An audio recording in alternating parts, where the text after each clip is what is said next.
Noches y feliz sábado. Ya las horas del sábado están por comenzar, si no comenzar, que está nublado, parezca que viene antes. Pero qué lindo poder descansar de las actividades de la semana. Y ojalá podamos descansar también de las acusaciones del maligno. ¿Cómo terminará la historia de Satanás? Ese es el título que daremos a esta noche y lo veremos a través del ritual hebreo, de las leyes antiguas que Dios dio en el ritual hebreo, en donde representó no solo la obra de Satanás, sino también cómo Dios iba a desenmascararlo finalmente hasta su extinción y la liberación definitiva de su pueblo. Vamos a inclinar el rostro para pedir la dirección de Dios. Padre, Dios Santo, que estás en los cielos, queremos pedirte que ilumines nuestra mente, nuestro corazón para entender estas verdades. Y que por sobre todas las cosas podamos ver que tú estás por sobre todo mal y que en ti podemos confiar y que tu verdad triunfará. Amén. Queremos ligarnos a ella y acompáñanos ahora a través de tu Santo Espíritu, por Jesús. Amén.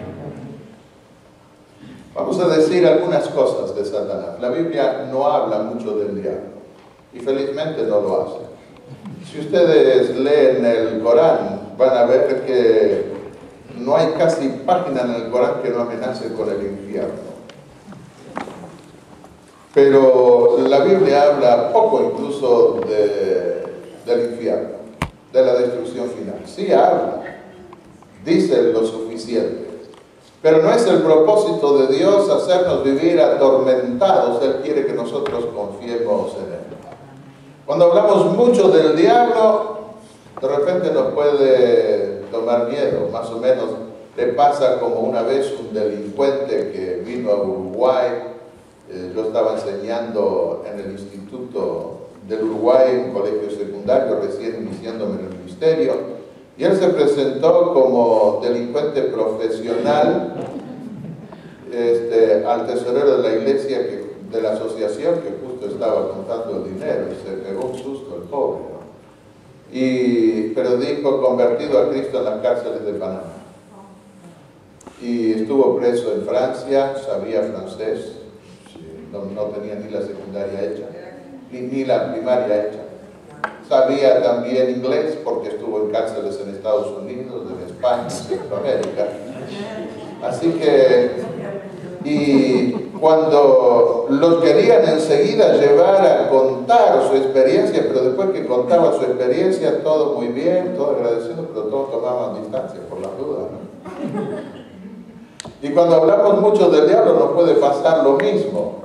Sí, está bien, Jesús lo venció y todo, pero hablamos tanto del diablo que lo estamos exaltando. A veces cuando alguien habla mal de nosotros o cuando busca hacernos daño, nosotros exaltamos a esa persona aún hablando mal de ella. Tenemos que cuidarnos y no caer en la trampa del diablo. Pero hay que decir algo. Porque la Biblia, cuando llega el momento, lo define y tenemos que definirlo.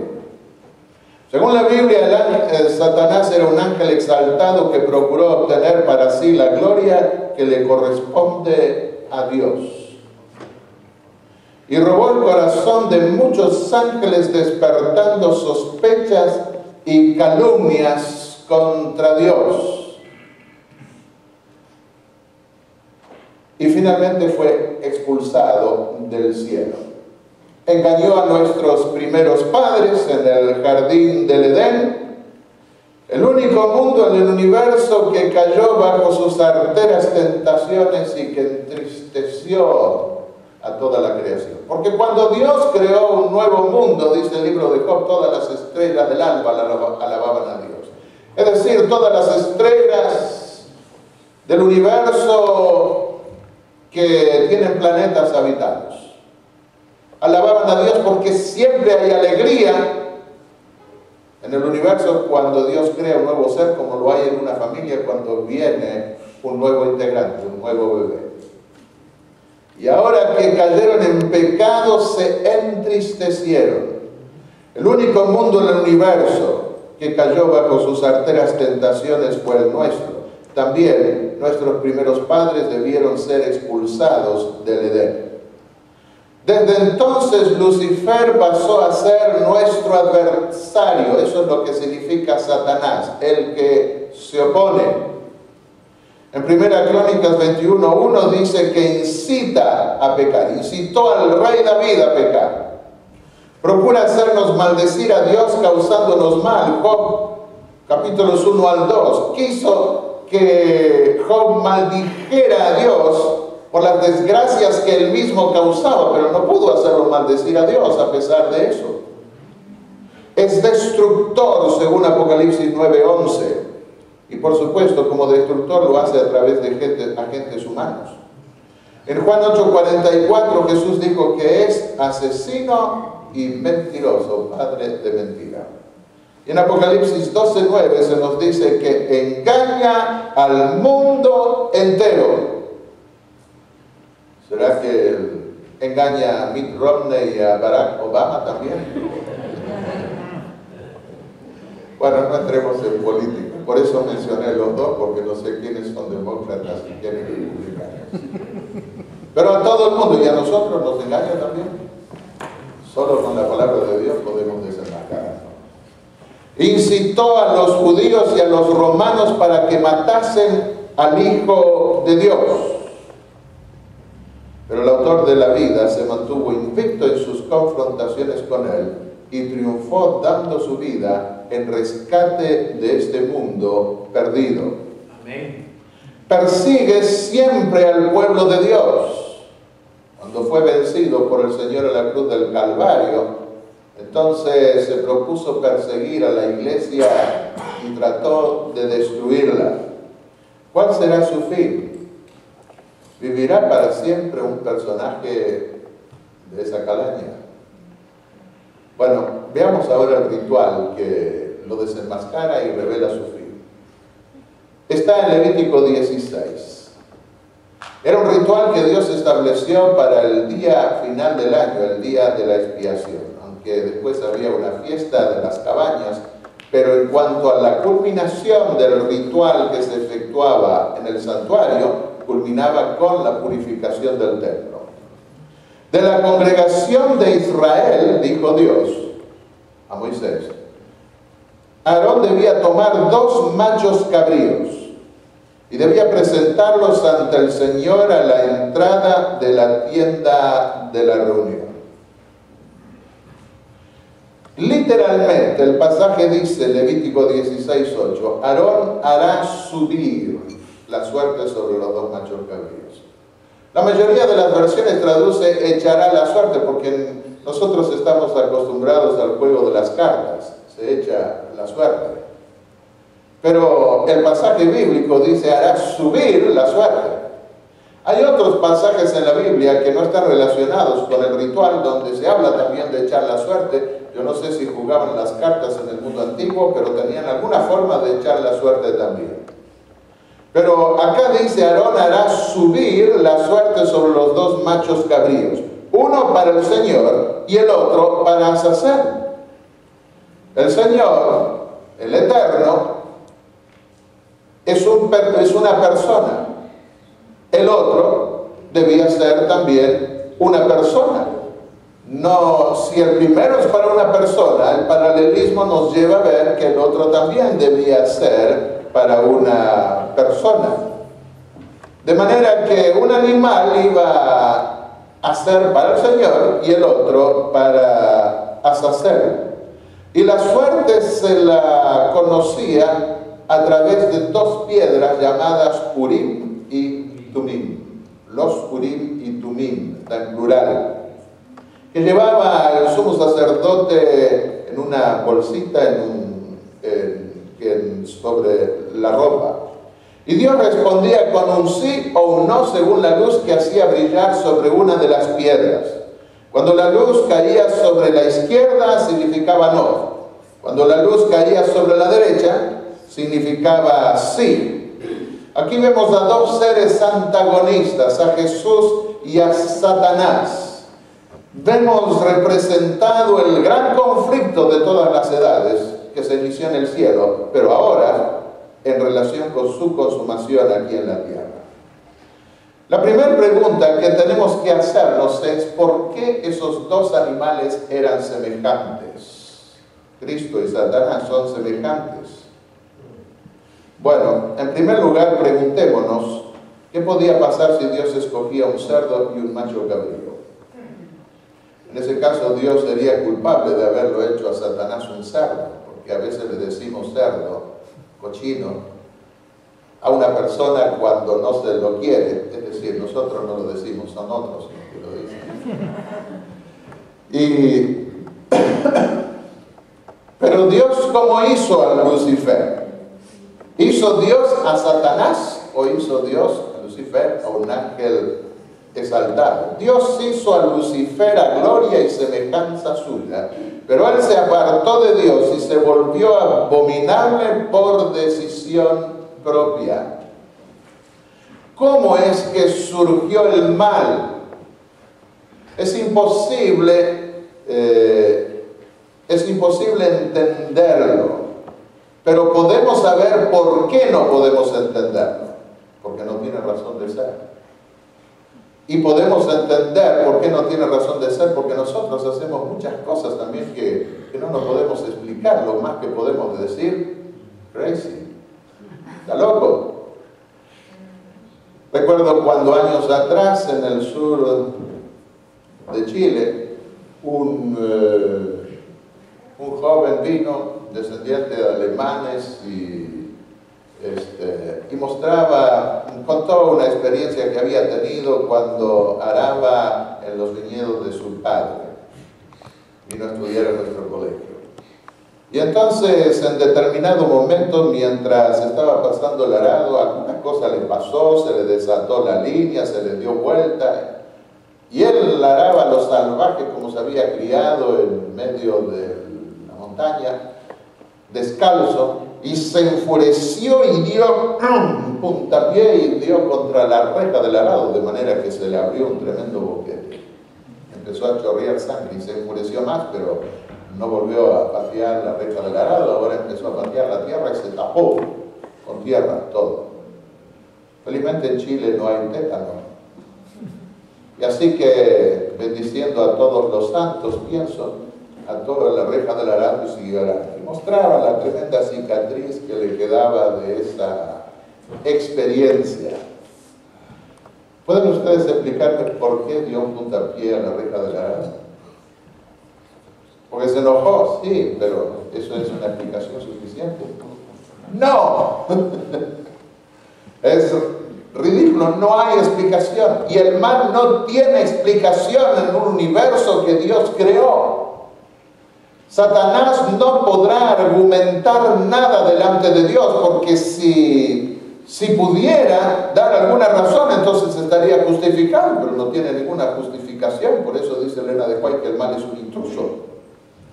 Y que así como vino, así también será expulsado del medio del universo. Y el problema de Satanás comenzó cuando vio que Dios hizo una creación especial con él y los ángeles lo miraban y se admiraban de él. ¿Cómo sabe una joven de 15 años que es bonita?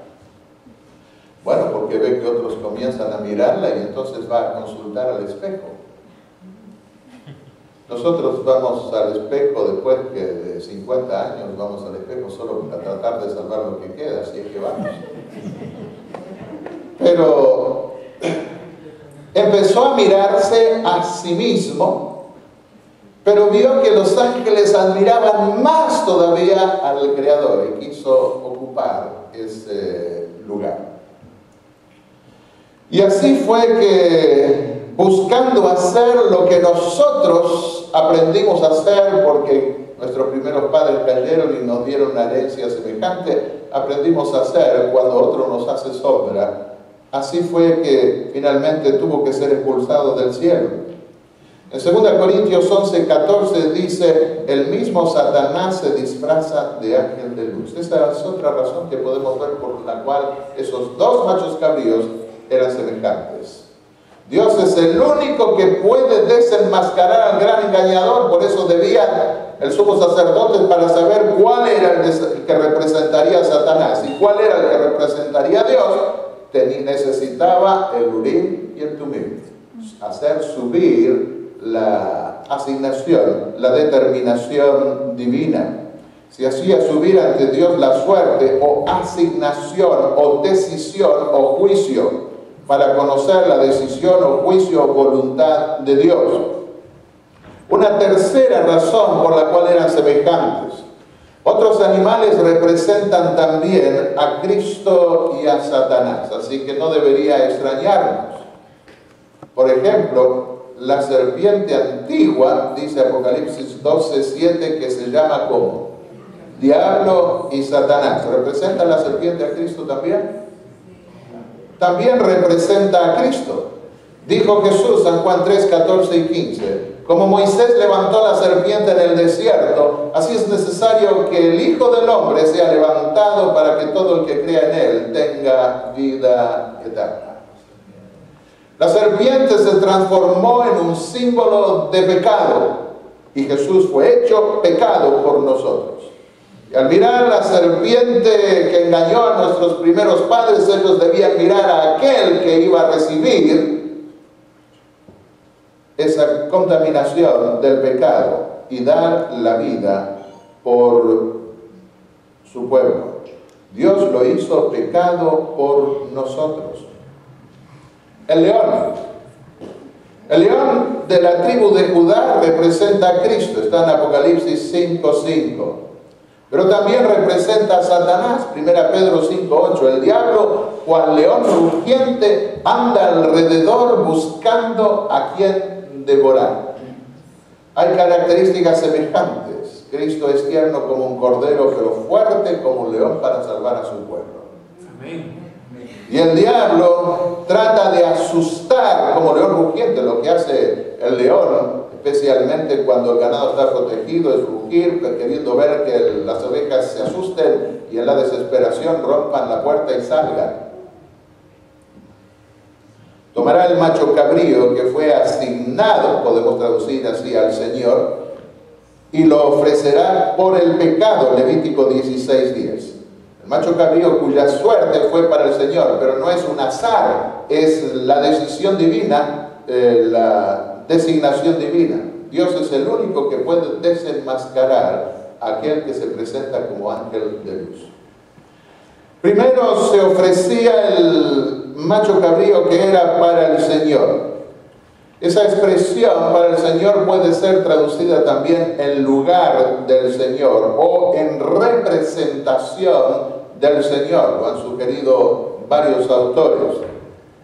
Levítico 16:10 dice: pero el macho cabrío cuya suerte o asignación o decisión divina o determinación fue para Azazel, lo presentará vivo ante el Señor para efectuar la expiación sobre o al lado o cerca de él para enviarlo al desierto.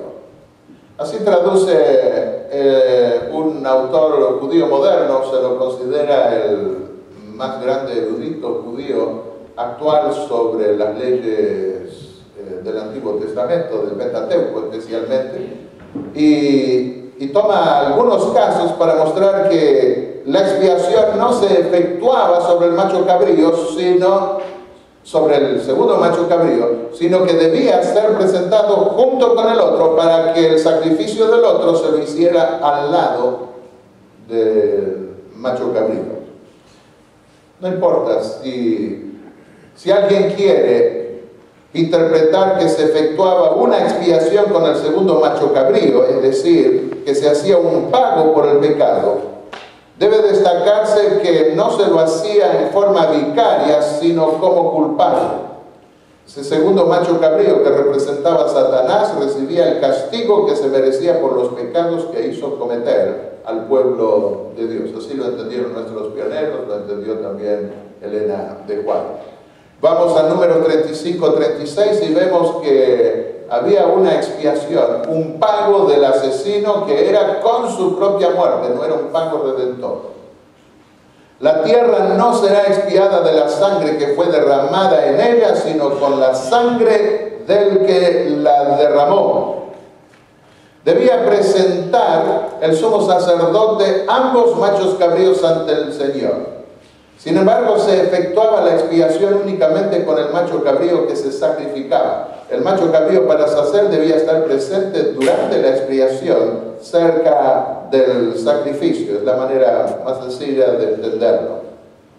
Levítico 16:11 dice: Aarón tomará el becerro por su pecado y hará la expiación por sí y por su casa.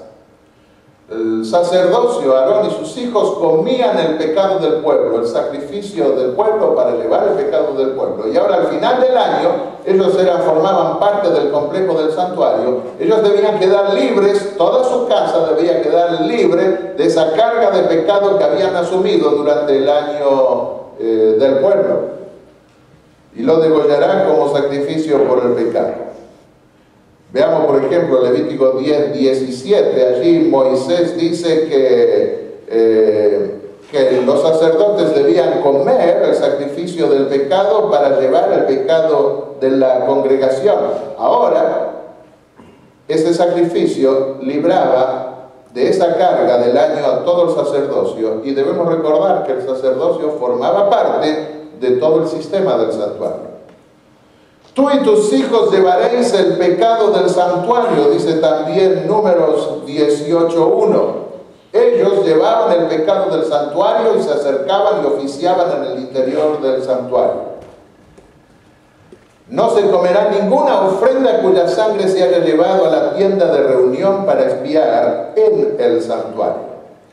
Bueno, después, dice el pasaje, tomará el incensario y lo llenará de brasas tomadas del altar que está ante el Señor. Tomará 2 puñados de incienso aromático molido y lo llevará al interior detrás del velo. Pondrá el incienso sobre el fuego ante el Señor, y la nube del incienso cubrirá el propiciatorio que está sobre el testimonio. Así no morirá. La gloria de Dios estaba cubierta por una nube, y al mismo tiempo por la cortina que separaba el lugar santísimo del lugar santo. Pero esta vez la cortina se abría. Y además de la nube, porque Dios podía aparecer del medio de la nube, debía ser una nube con el perfume del incienso. Tomará un poco de la sangre del becerro y con su dedo rociará al lado oriental del propiciatorio. Y con su dedo esparcirá la sangre 7 veces ante el propiciatorio. Así, la carga del pecado que el pueblo, que los sacerdotes habían asumido durante el año, ahora se depositaba en el lugar santísimo con este primer ritual, porque la sangre del becerro no tenía el propósito de purificar el santuario, sino el sacerdocio. Así depositaba el pecado del pueblo que el sacerdocio había cargado sobre sí durante el año. Luego dice el versículo 15, después degollará para el sacrificio por el pecado el macho cabrío por el pecado del pueblo. Llevará la sangre al interior detrás del velo y hará con la sangre como hizo con la sangre del becerro. La esparcirá sobre el propiciatorio y delante de él.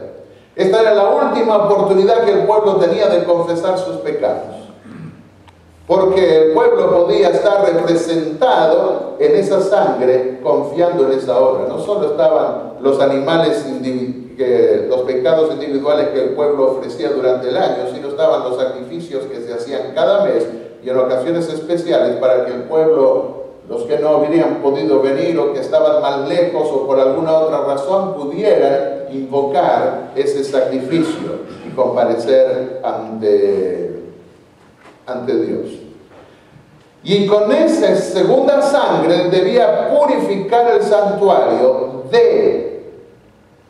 en hebreo la expresión es más fuerte que en castellano, es min, equivalente al from en inglés.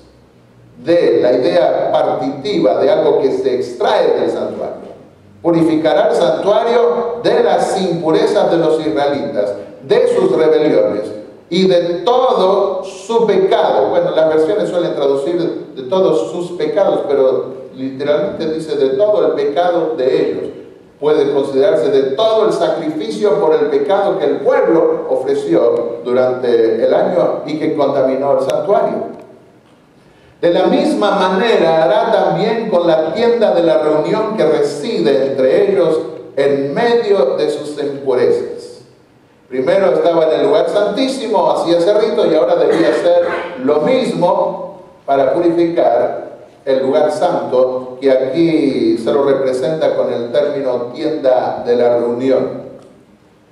Cuando haya acabado de purificar el santuario, cuando el santuario quedó purificado, entonces ahora venía el momento para poner todos los pecados que quitó del santuario sobre la cabeza del segundo macho cabrío. Cuando haya acabado de purificar el santuario, la tienda de la reunión y el altar, Aarón hará llegar el macho cabrío vivo.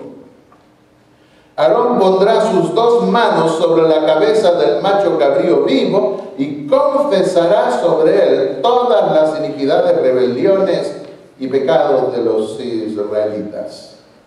Con sus manos todavía ensangrentadas, la ponía sobre la cabeza del macho cabrío. Esto es equivalente a la expresión, vuestro pecado os alcanzará. Es decir, lo que Dios le dijo a la serpiente, esta te herirá, la simiente de la mujer te herirá en la cabeza. En los sacrificios diarios, los israelitas ponían una mano, dice, pondrá su mano, no dice sus manos, una mano, porque la otra estaba, según algunos, ocupada con el cuchillo. Pero este era un animal que no iba a ser sacrificado, sino que iba a ser expulsado. Además, solía hacerse la confesión de un pecado, pero ahora en la confesión de todos los pecados se hacía algo múltiple. Pondrá su mano, dice Levítico 4:24, sobre la cabeza del macho cabrío y lo degollará ante el Señor. Eso durante el año. Pero ahora se ponen las dos manos. Pero sobre el macho cabrío que no se sacrificaba se ponían las dos manos para efectuar la transferencia, no de un solo pecado, sino de muchos pecados. Y los pondrá sobre la cabeza del macho cabrío para su condenación. Y lo expulsará al desierto por medio de un hombre asignado para eso. Ese macho cabrío llevará sobre sí todas las iniquidades de ellos a tierra deshabitada, y el hombre soltará al macho cabrío por el desierto. Ayer estuvimos viendo, y lo representé con portafolio negro que tenía allí, cómo el pecador traía su pecado al santuario, lo asumía el sacerdote, pasaba al templo, el pueblo quedaba en libertad durante el año libre de ese pecado, pero sabía que Dios se hacía cargo de ese pecado en su templo. Y el pueblo por fe miraba al juicio porque creía en Dios. Porque Dios no traiciona a nadie. Los que confiaron en Él saben que Dios no va a tener un arrebato de furia y le va a tirar todavía encima al final ese pecado que ellos confesaron confiando en su sacrificio. No, Dios, Jesucristo es el mismo ayer, hoy y por los siglos. Él no va a cambiar. Si Él prometió, Él va a cumplir. El mismo amor que tuvo al comienzo lo tendrá hasta el final, y por eso nosotros podemos mirar confiados, no con temor, no con terror, al juicio final. Porque sabemos que nuestro abogado es un abogado infalible que no pierde ni un caso, a condición que nosotros pongamos nuestra carga de pecado sobre él. Y entonces, ahora veía, llegaba el fin del año, el templo de Dios era purificado, el nombre de Dios era vindicado, y a dónde iban los pecados de aquellos que habían confesado. Ahora veían cómo su pecado se iba con aquel que los había estado instigando durante el año, representado por macho cabrío, y era enviado al desierto. Un macho cabrío soltado en el desierto con todos los pecados que había cometido el pueblo de Dios durante el año, en el mundo antiguo era la representación más fuerte que podía darse de expulsión del príncipe de los demonios. Y vamos a ver eso ahora.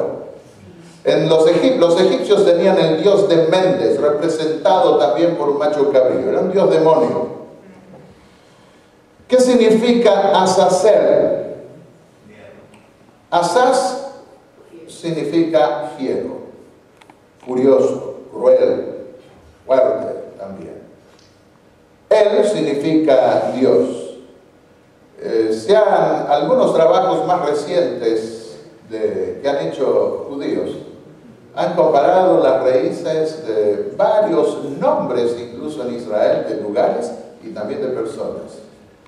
Y en donde la combinación de Azaz está dada con Mot, el dios de la muerte de los cananeos. Atzamot en lugar de Atzael.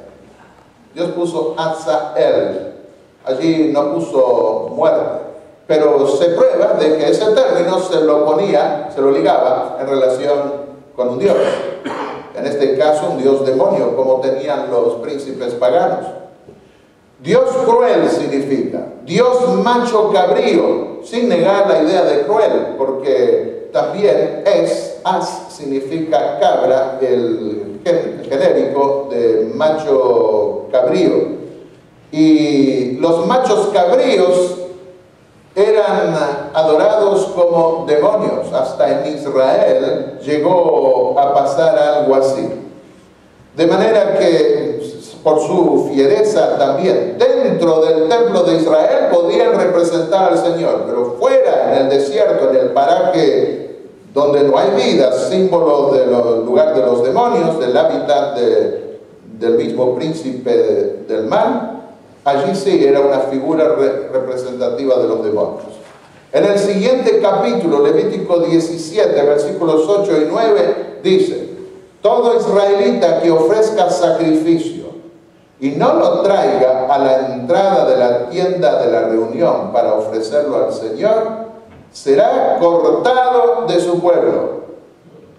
Porque los machos cabríos que se ofrecían fuera del templo de Dios eran figuras de demonios. Así, dice el versículo 7, los israelitas no sacrificarán a los machos cabríos. Si ustedes leen las traducciones, dicen demonios, porque los traductores saben que los machos cabríos representaban a los demonios, con quienes se han prostituido. Ya en Levítico 17 dice eso. Ya en el desierto tendían a querer llevar la tienda de Moloch, según habla irónicamente, los profetas hablan irónicamente más tarde. En el santuario podían representar los machos cabríos a Cristo, quien se hizo pecado para purificar a su pueblo. Pero fuera del santuario y del rebaño representaban al demonio. Ahora en Levítico 16 no vemos una ofrenda que se enviaba al diablo, como algunos autores modernos han querido sugerir, sino un rito de expulsión del diablo con todos los pecados que hizo cometer al pueblo de Dios. Porque ese animal no era un regalo que se le daba al diablo, sino era la misma representación de Satanás. El acusador de los hermanos carga ahora con todos los pecados que hizo cometer al pueblo de Dios, como el único culpable que quedaba por todos esos pecados después que el santuario había sido purificado. Veamos algunos casos en la historia de Israel. Segunda Crónicas 11, versículos 15 al 16. Jeroboam, dice el pasaje, designó sacerdotes en un nuevo templo, en nuevos templos que hizo para competir. Jeroboam, el que levantó su capital en Samaria, y para que la gente no fuera a Jerusalén, que estaba en la tribu de Judá, donde estaba el reino de Judá, entonces puso un templo allí en competencia con el templo de Jerusalén. Y puso sacerdotes para los lugares altos y para el culto a los machos cabríos. Las versiones traducen demonios, pero Seirim dice en hebreo, para los machos cabríos que él había hecho. Pero los que habían puesto su corazón en buscar al Señor, el Dios de Israel, vinieron a Jerusalén para sacrificar al Señor, el Dios de sus padres. La liberación del demonio está en el templo del Señor, no fuera. Si nosotros queremos librarnos de las acechanzas de Satanás, tenemos que clamar a nuestro intercesor que está en el santuario celestial. A él tenemos que dirigirnos y estaremos libres de las acechanzas del mal, o al menos protegidos. Zacarías 5, cuando en el mundo antiguo es interesante ver, entre los hititas tenían la costumbre que cuando venía una peste o plaga, o había una persona que se enfermaba, entonces traían una prostituta y un macho cabrío y la hacían pasar al lado de la cama de la persona enferma y luego los expulsaban a tierra del enemigo, esperando que ese maleficio, esa plaga, cayese sobre los enemigos. En la visión de Zacarías 5 encontramos algo parecido, no es igual al de los hititas, pero vemos un principio semejante. Dice Zacarías 5, el ángel que hablaba conmigo me dijo, alza tus ojos y mira esto que sale. Pregunté, ¿qué es? Respondió él, es un canasto de medir que sale.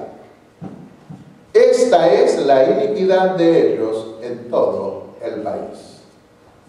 Esto es equivalente a lo que ocurría en el día de la expiación, cuando ahora todo el mal, todo el pecado, toda la iniquidad va a ser expulsada. En el capítulo 3 se ve cuando se le cambian las ropas al sumo sacerdote, se le pone mitra limpia y donde se le promete estar entre los ángeles de Dios en esa visión celestial. Y a Satanás se lo reprende. Pero en el capítulo 5 puede verse la transferencia del mal a su causa primera. Dice, levantaron la tapa de plomo del canasto y dentro había una mujer sentada. Y él dijo, esta es la maldad. La echó dentro del canasto y la cerró con la tapa de plomo. Alcé luego mis ojos y vi a dos mujeres que salían y traían viento en sus alas. Tenían alas como de cigüeña y alzaron el canasto entre la tierra y el cielo. Pregunté al ángel que hablaba conmigo, ¿a dónde llevan el canasto? Me respondió, van a edificarle, me salió una pregunta, tenía que ser entre comillas, van a edificarle una casa en Babilonia, la tierra de Sinar. Y cuando esté lista, la pondrán allí sobre un pedestal. Vuelvo a la causa primera. Babilonia representa en Isaías 14 como el rey de Babilonia, como símbolo de Satanás, como símbolo de Lucifer. De allí provino el mal, la persecución, el cautiverio, la destrucción del templo, la desgracia que cayó sobre el pueblo de Dios. Pero ahora todo ese mal vuelve a su causa primera y a su príncipe que representa al mismo Satanás, y allá le ponen esa maldad en una casa, en los templos de Babilonia sin duda, sobre un pedestal. En Isaías 13:21 vemos también que en las ruinas de Babilonia, bailarán cabras salvajes, machos cabríos, hienas, de todo tipo de animal salvaje, cuando estuviese transformada en desierto. Y cuando vamos al Apocalipsis, nosotros vemos que toma esta figura y en lugar de describir toda la serie de animales e incluso los machos cabríos que allí están, habla directamente de demonios. Apocalipsis 18:2, se ha vuelto habitación de demonios, guarida de todo espíritu impuro y albergue de toda ave sucia y aborrecible. ¿Qué decía Isaías 13:21? Dormirán allí las fieras del desierto y saltarán las cabras salvajes, en sus palacios aullarán las hienas y los chacales en sus casas de deleite. Bueno, hasta hoy el macho cabrío es una figura demonológica del diablo. En los centros espiritistas ustedes ven la cabeza de un macho cabrío. Nunca estuve adentro, pero he pasado frente a algunos edificios, recuerdo en alguna que otra ciudad, especialmente en el sur, en Argentina, está lo que llaman la Escuela Basilio. Y frente a esos lugares, por supuesto, jamás entré, ni pienso entrar. Allí aparece la cabeza de un macho cabrío. El Baphomet que practicaban los vascos, donde practicaban lo que llaman el aquelarre. El macho cabrío en la lengua vasca es aque, y Campo Larre, de allí Aquelarre. Y se practicaba todo tipo de orgías sexuales y ritos denigrantes, degradantes, con el símbolo del macho cabrío en una especie de adoración al demonio. Estaba mezclado con orgías sexuales sobre machos cabríos. En el satanismo ustedes ven también el símbolo del macho cabrío. No vamos a entrar a describir demasiado estos aspectos ahora. Pero lo que dijo Jesús es llamativo. Está en los evangelios. Cuando un espíritu impuro sale del hombre, ¿anda por dónde? Por lugares desiertos, por lugares áridos, como el macho cabrío cuando se lo expulsaba. En busca de reposo. Al no hallarlo, dice, volveré a mi casa de donde salí. Entonces toma otros 7 espíritus peores que él y entran y habitan allí. Y el estado final de ese hombre viene a ser peor que el primero. El pueblo de Israel podía sentirse feliz porque ahora en el día de la expiación el nombre de Dios era vindicado, ellos también eran vindicados ante Dios, ante el universo, y veían que el diablo era expulsado de esa forma, pero cuidado, podía volver en el siguiente año. Sin embargo, cuando llegue la época final, el diablo nunca más podrá volver cuando se cumpla el ritual. Dice Lucas 8:29 que los endemoniados eran impelidos por el demonio a lugares desiertos. Quiere arrastrar a todos al desierto, hacer de Jerusalén un desierto, como cuando fue destruida. Babilonia un desierto donde se llena de demonios, símbolos, figuras de demonios, animales salvajes. Ese es el deseo del diablo. ¿Y por qué? Una vez me preguntó mi hijo cuando tenía 14 años, estaba dando conferencias en Miami y me escuchó hablar y decir algunas cosas del diablo. Me dijo, ¿por qué hay una persona, un ser así que siempre quiere hacer mal? Y me tomó de sorpresa, ¿cómo hago para explicarle el cero? Y empecé a tratar de ver cómo. Y bueno, esas preguntas a veces ayudan a entender mucho. ¿Cuál es el objetivo de nuestra creación? ¿Para qué fuimos creados? Isaías 43, versículos 6 y 7 dice, fuimos creados para la gloria de Dios. Y como el diablo quiso esa gloria para sí, todo lo que glorifica a Dios lo enfurece. Y esta creación despertó la alabanza de todo el universo, y el diablo quiere destruir esta creación para que no alabe a Dios. Siempre día y noche andaba dando voces por los montes y los sepulcros, hiriéndose con las piedras, el pobre endemoniado. Y cuando el demonio vio que iba a ser expulsado porque no podía con Cristo, le rogó a Cristo que no lo enviase fuera de esa región. Él no quiere irse del lugar donde se posesiona. El sábado de la tarde vimos cómo logró establecerse y hasta hoy está en el lugar donde una vez estuvo el templo de Dios, la gloria y la presencia de Dios. Pero Dios triunfará al final, después del milenio, hará descender la ciudad de Dios y estará sobre ese lugar. Habrá triunfado para siempre. Amén. Le rogaban que no los enviase al abismo, Lucas 8:31. Judas 6, Judas no el que se ahorcó, no el que traicionó al Señor, dice, a los ángeles que no guardaron su dignidad, sino que abandonaron su propia morada, los ha reservado en oscuridad, en prisiones eternas para el juicio del gran día. Este rito de expulsión representa a Satanás en el milenio. El espíritu de profecía, Elena de White, vio a Cristo cuando terminó de purificar el templo, salió del templo y puso las manos figurativamente sobre Satanás. Ya se terminó la expiación.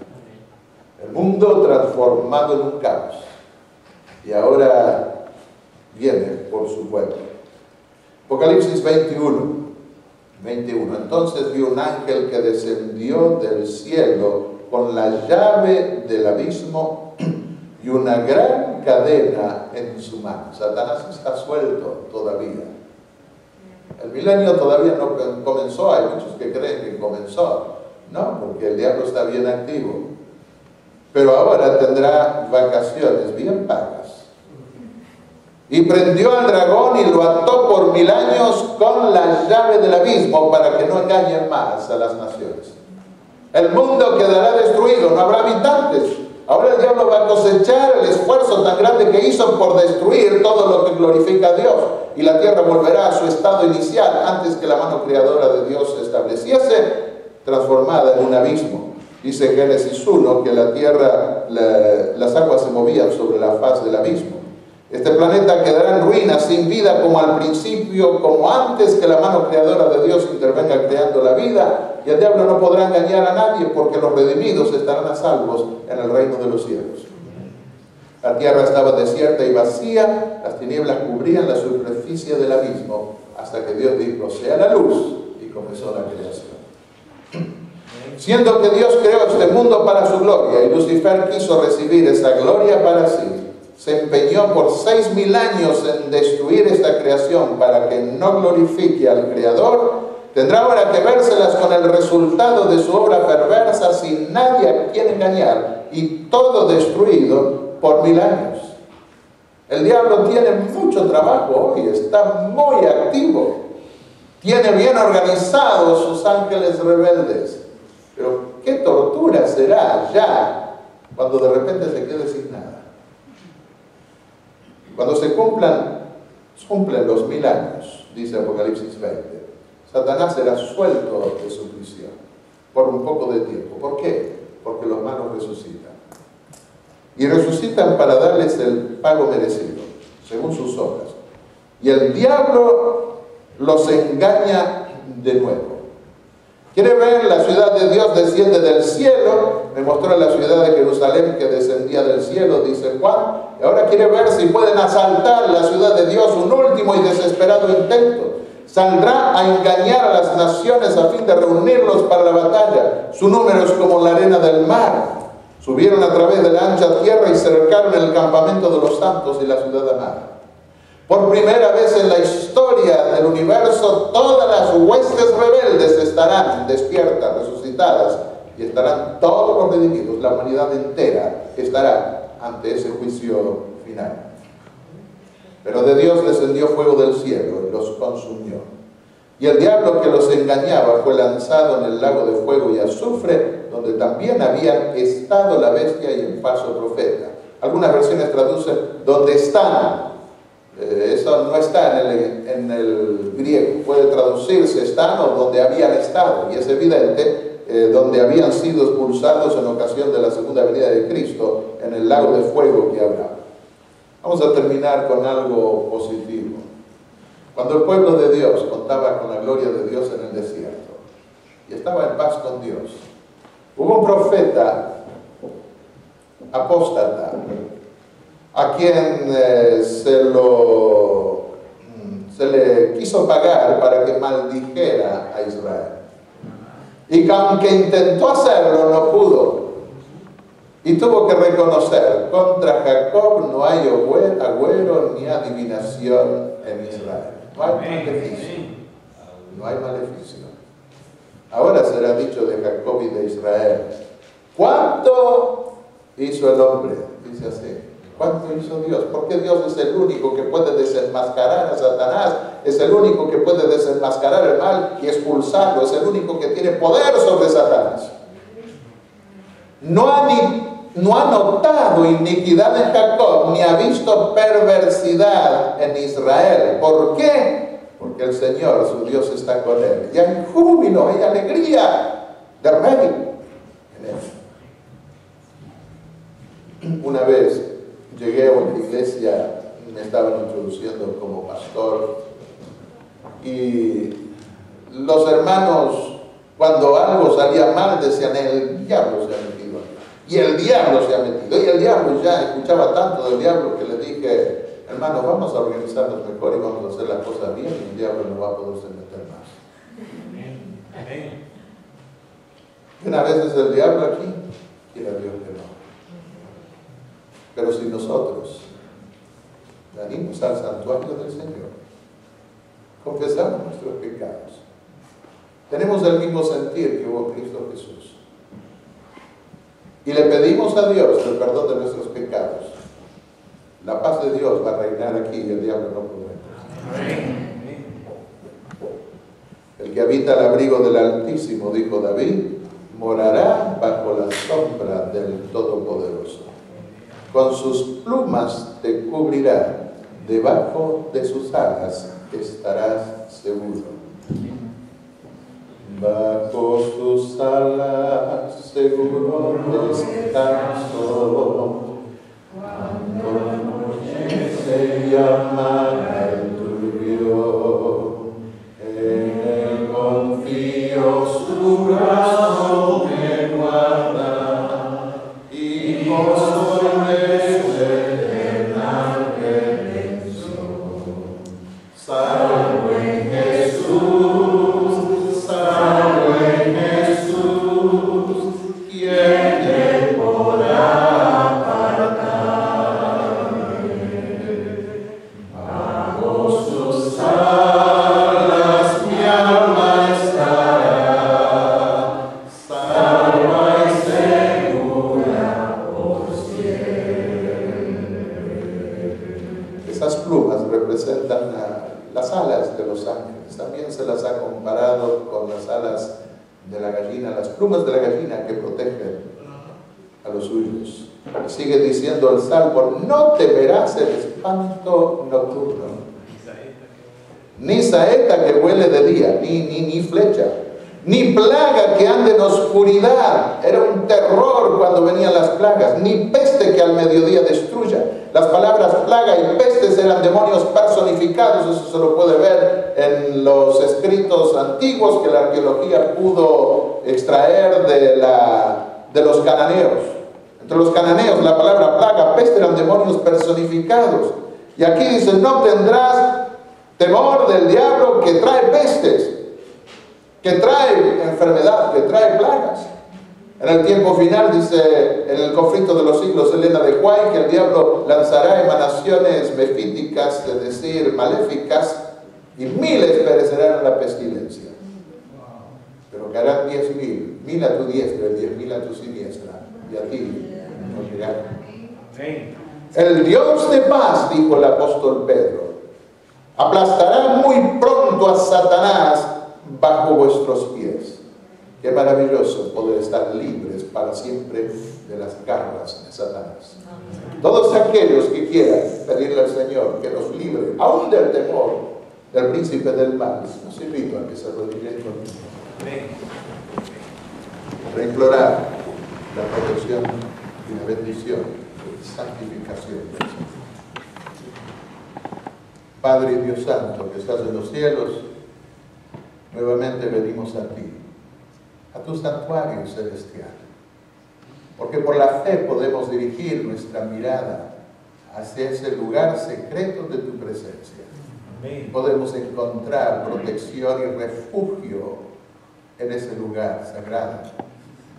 Y Señor, confiamos en tus promesas. Tú nos limpias de nuestros pecados, líbranos de todo mal. Amén. Y ayúdanos a vencer por sobre todas las huestes del mal. A medida que el gran conflicto entra en su fase final, se intensifica, para que con tu gracia y tu poder podamos ser más que vencedores en Cristo Jesús, nuestro Salvador. Amén. Cuando vengas en las nubes de los cielos, Señor, queremos estar entre todos aquellos que te glorificarán, porque habrán entendido tu evangelio y se regocijarán para siempre en tu reino. Te lo pedimos en el nombre de Jesús. Amén. Amén.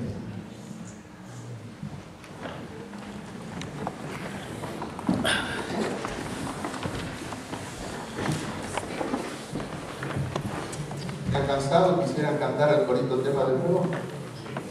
Ese canto que fue compuesto, me dijeron, por una mujer joven en Chile, es el canto más precioso que he visto sobre el santuario, que resume de una manera tan notable el mensaje del santuario, el evangelio del santuario. Y por eso pienso que podemos cantar también que Dios nos purifique, que Él no mire el mal en el juicio, sino que mire las marcas de crucifixión de nuestro Señor, que pagó por todos nosotros. Que Dios nos bendiga. Hoy me acerco a tu trono, mi Señor. Quiero entrar en el santuario celestial, donde está mi abogado intercesor, Jesucristo, quien ministra allí por mí. Que mi oración ascienda ante tu altar, como incienso agradable a ti, Señor. Que mi vida entera tú puedas cambiar, por la gracia y la justicia de tu amor. Purifícame con la sangre del Cordero Redentor. Que la paz de Dios llene mi alma entera y mi corazón. Jesucristo mora en mí. Quiero hacer tu voluntad.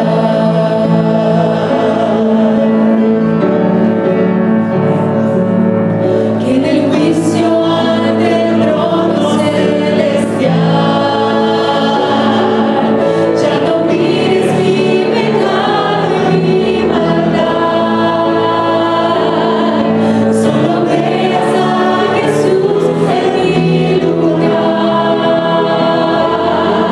que me ayuda en mi gran necesidad.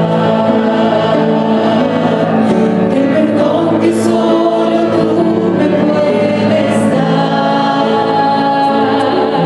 que me acerca y me ama como soy, me transforme por la gracia de Jesús, que tu ley en mi vivir pueda guardar. Purifícame con la sangre del Cordero Redentor. Que la paz de Dios llene mi alma entera y mi corazón. Jesucristo mora en mí. Quiero hacer tu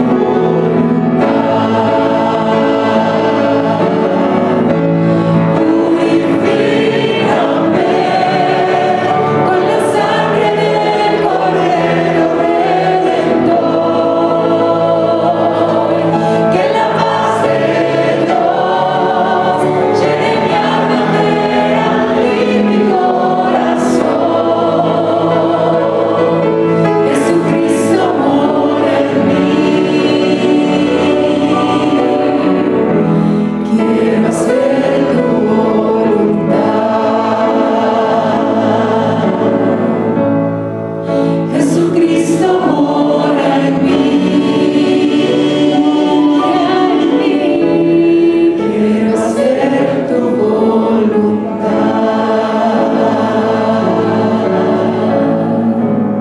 Amén. Creo que Dios nos ha hablado en esta noche, nos ha dado una visión clara entre el conflicto entre el bien y el mal. Estamos en el lugar correcto, buscando la presencia del Señor. Amén. Ojalá que nadie se salga del desierto de aquí, sino que podamos venir a Cristo Jesús cada día en su santuario. Amén. Amén. Vamos a orar. Padre, gracias te damos por tu amor. Gracias te damos porque la sangre de Cristo nos limpia de todo pecado. Amén. Gracias porque hiciste un medio, un sacrificio tan grande para poder redimir y salvar. Gracias porque también sabemos que el mal nunca más tendrá poder sobre nosotros. Amén. Pero ayúdanos a entender que Cristo, a través de su Espíritu morando en nosotros, Desde hoy podemos ser más que vencedores en Cristo Jesús. Amén. Para que al día glorioso de tu venida pueda ser apartado para siempre ese poder que nos puede destruir. Te ruego, Señor, que tú puedas tomar posesión de cada uno de nosotros. Bendice a tu iglesia, a los hermanos que necesitan oír de esta palabra, tú los traigas. Que mañana al venir a adorar tu nombre, Señor, podamos encontrar también palabra de vida. Gracias por este sábado. Bendícenos en el nombre de Jesús. Amén.